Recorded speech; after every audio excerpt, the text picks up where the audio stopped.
Hello guys, manihapon ta. Ginapangadya na mo. Manihapon ta mga guys, mga idol. Ganyan po rin na.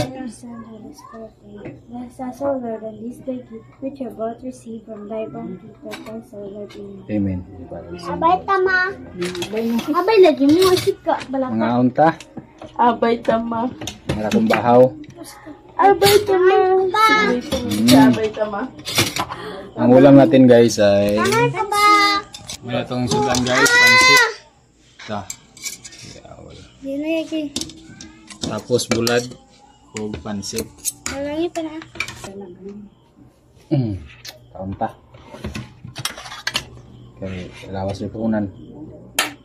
Basgog ta guys. Abay tama.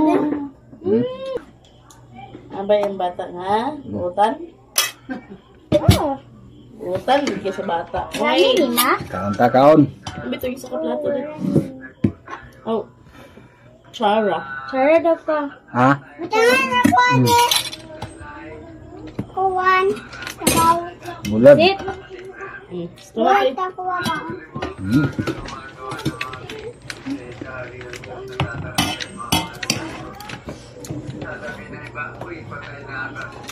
Ilat na po ako.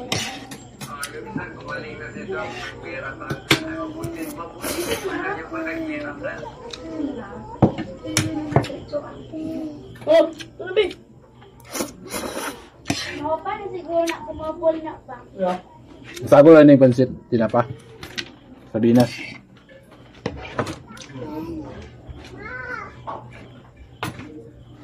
Ano nga pag nagtutuhog, abay makakanako. Ah, bulad eh? Ganda niya. Ini yang ulat tipo ini, non? Burrito ng ulo. Di mo ni parat kayo. Sunod na sa'yo, be.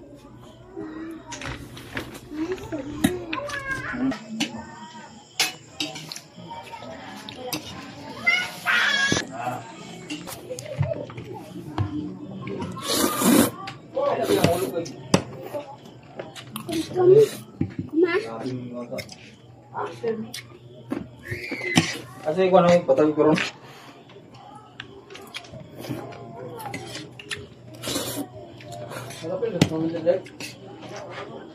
Ano ito to? 18 na to.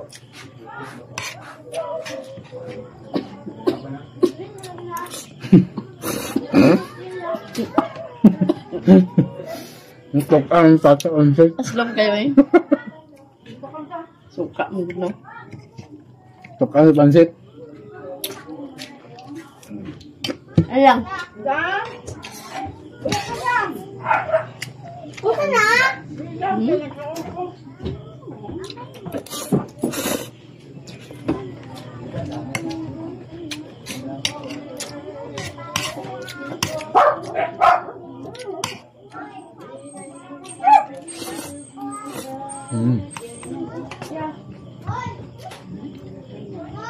Hindi ko siya ma. Ma, hindi. Ha? Bakit ganda? Dugi-dugi na sa tuwa kaon pansit beda. Dugi-dugi na sa mga kaon pansit.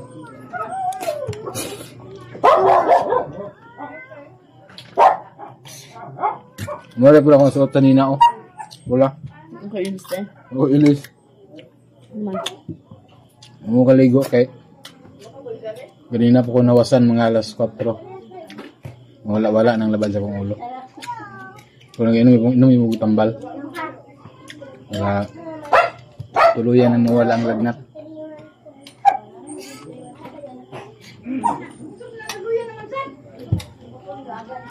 Ano? Ha? Ano?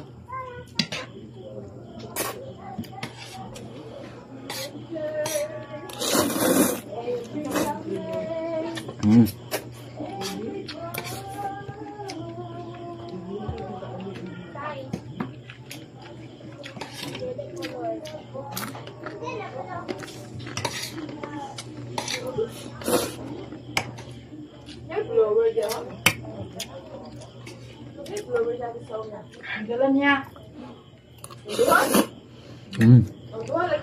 Hello guys.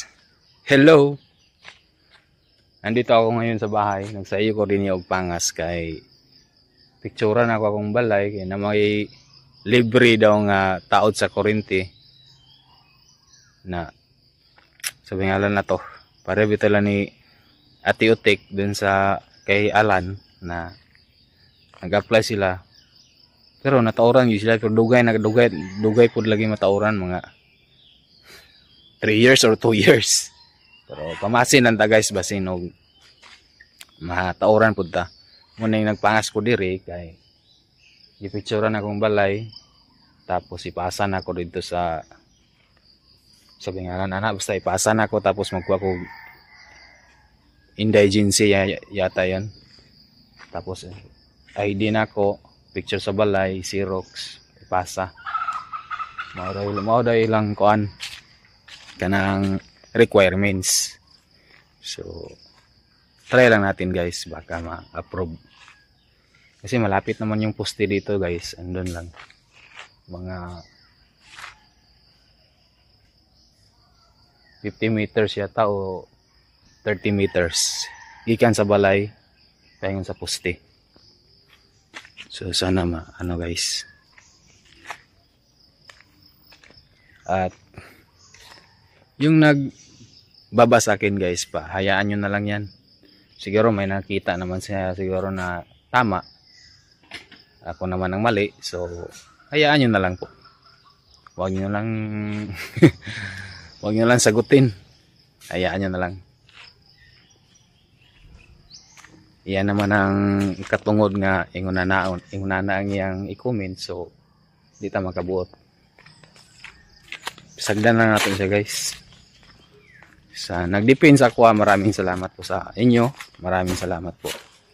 Tanggap ko naman sa mga sinasabi niya. So kailangan ko rin i-heart, i-like para naman masaya siya. Di ba guys? So dito malapit sa bahay ay may nag-cutting na palkata. Gigamba silang palkata dito. Yan o. Isugna na nila paghakot. Di po tara makahakot ani guys kay nanam sila daan mga kutay, mga hauler o palkata. Ayan bahay ko. Tapos dito. Pero maraming kahoy. Di na tamang liso sa kahoy ani, pwede na tamang kabaligya og kahoy po dani, mamugha. Kaya gihulaman man ako ang atsa dito sa maguwang sa sentral. Mga 1 week para magpamugha ko sa kahoy. Makapagbinta din tayo.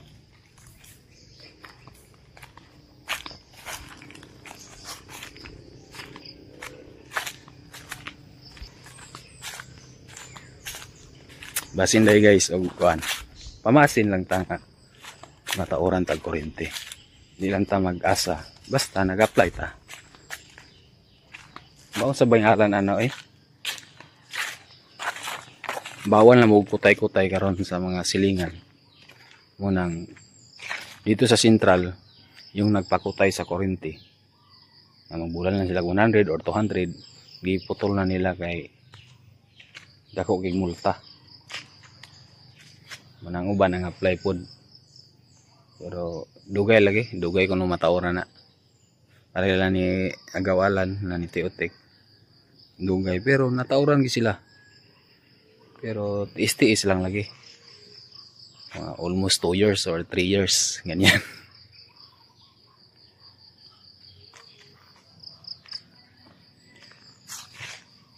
Uban ako si Queenie sa sulod ay pagpangas kay nagkuha sa uniform. Kasi ati Chichi karon way klase. Pangas pud tag bukid guys. Birthday man din ni Duydoy. Wapon mi kabalog birthday ba ni Duydoy. Gapon. Kung nakabalom agoy, pangas gid ta.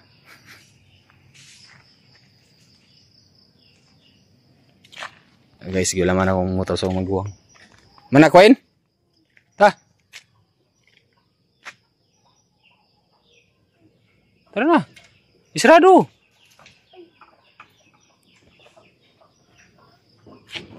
Balik tayo sentral. Hello guys.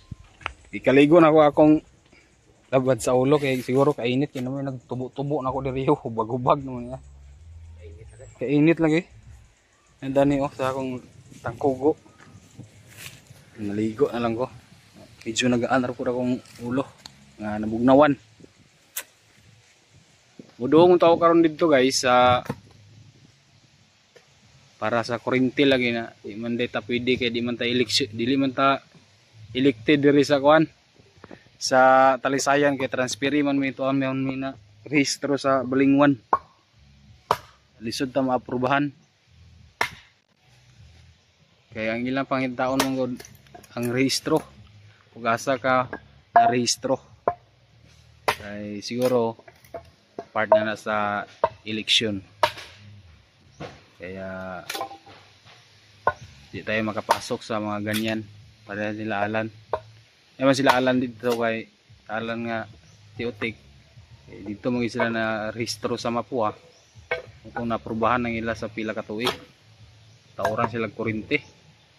Kami ni tata nga sa Mapua naman mga rehistrado. Dapat sa Mapua gid ay. Ang problema kay wa may balay sa Mapua pod. Naraman ni sa Talisayan. Di kita matauran ng kuryente ani. Okay lang. Pangas pag may mapuaw niya guys. Tol buga siya og kahoy. Nangatsan niya ugma. Ulaman ako na mga 1 week para buga og kahoy dito. Mugbo lang yun namon. Ha? Bisa yung nanakahoy? Saan nanakahoy dahi? Tik. Ha? Tik mga kahoy. Sigaon mo gina? Ano yung gundas tugat? Siga kaya na siyang kahoy. Narita diri sa sapa sa Talisayan, Central. Ano siya nga sapa? Paingon ni sa Mambilisan munda. Ha? Mambilisan?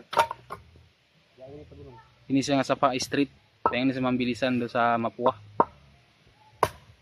Para magpuaw ang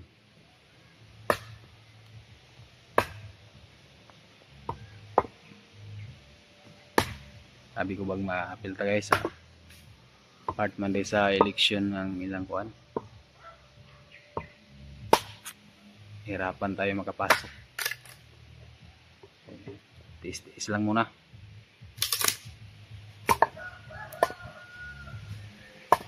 Pangas pag niya sa Mapua mga alas 5 siguro sa hapon. Tikwa niya. Alan. Pakuha ni Alan. Ay man dito. Tanan na dito. Ha? Igo mo tanan na dito. Ambot lang. Ngayon dito kay maka-live ta. Dire di mo ko pwede maka-live dire Central guys kay kagado og sounds. Back to back ang sounds dire. Mo ning mag-video ko. Di sa balay kadyo tra kayo nya dire gi sa sapa kay di madunggan ang mga sounds sa mga silingan.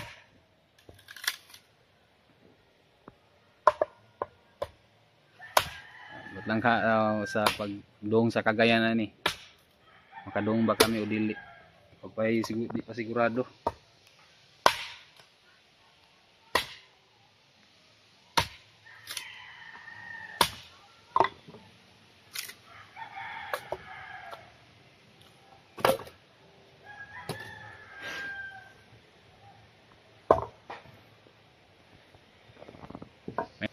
Dito sa balay guys, itong mga prakata ganyan na gipakita nako. Buhi pa man to. Ako ra to siya wanan. Ya, mga pila ka adlaw, mula po ni gatsa. Para natay nagaan ra kang ulo nga nakaligo ko kay init ra gid siguro to.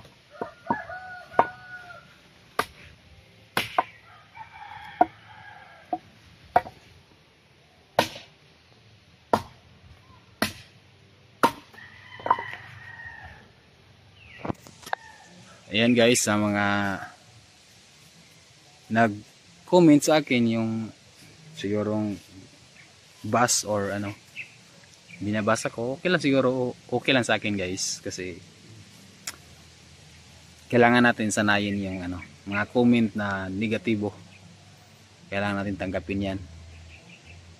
Kasi pag ano yan, idibdib natin, ma-stress lang ta. So, kagaya ng dati.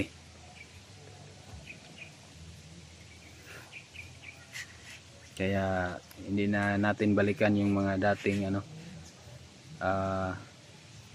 bus na napakasakit na sinagot ko talaga, pero ako ragya po ng na down. Kaya hayaan nyo na lang yan guys. Kung may nagbabasa sa akin, huwag nyo na lang yan pansinin, hayaan nyo na lang. Kung may mali man ako, okay lang, basta nakasupport po kayo sa amin. Thank you. Hayaan nyo na lang yan. Maraming salamat po sa support, mga solid supporters, silent viewers. Maraming salamat po sa inyong lahat. And sana basko na to pirmi atong lawas. Inani karon guys nga medyo gaan akong ulo kay nakakaligo na ako. Kay init ato siya guys, diri na nagtubos ako diri ubag-ubag. Kaya siya kainit gid siya. Kung nangikaligo na ako ganina. So, yun naman, pag man ako ligo, niinom po ko paracetamol para di na bumalik ang lagnat. Maraming salamat sa inyong lahat guys sa pag-support. And shout out to all viewers. Thank you so much po. And God bless.